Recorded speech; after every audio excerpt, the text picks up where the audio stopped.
Sashen Hausa na BBC ke magana akan mita 13 da kuma wasu tashoshin FM a wasu kasashe na Afirka.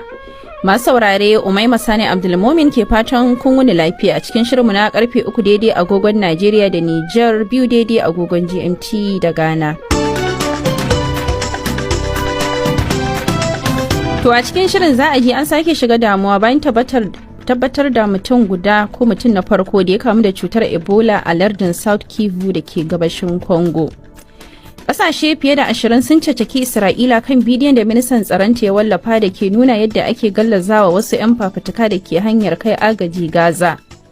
A Najeriya, inda jam'iyya mai mulki ta APC ke ci gaba da gunoni a jihohin ƙasar, a Rivers janyewar gwamna mai ci Fubara daga zaben ya ɗiga ayar tambaya kan tsarin APC.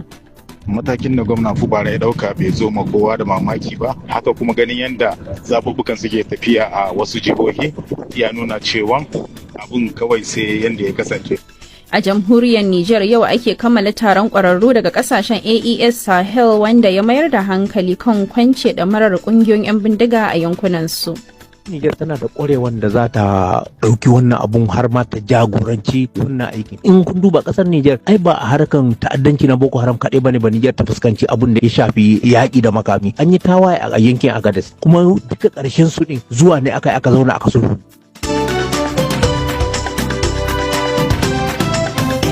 To akwai wasu rahoton nan amma duka sai bayan Aisha Aliyu Jafar ta gabatar da labaran duniya.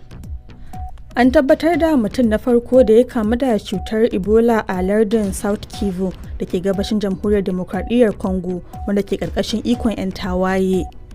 Wani mai magana da yawun kungiyar 'yan tawayen M23 ya ce gwajin da aka yi ya nuna an samu mai dauke da cutar a babban birnin lardin Bukavu.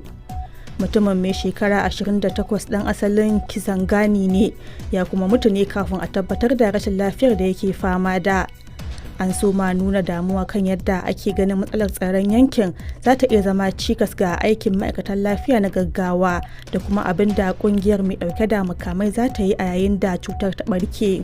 But it has said that it will work with international partners to contain Wakilin the virus. BBC ya ce sai dai kungiyar ta ce za ta yi aiki tare da abokan hulɗa a fannin lafiya na kasashen waje domin dakile yaduwar cutar.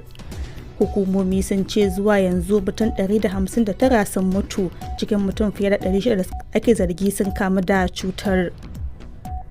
Ƙasashe fiye da 20 sun caccaki Isra'ila bayan da ministan tsaronta ya wallafa wani bidiyo yana nuna yadda ake gallazawa wasu 'yan fafutuka 'yan Gaza da ake tsare da su, yayin da shi kuma yake zolayarsu yana aibata su.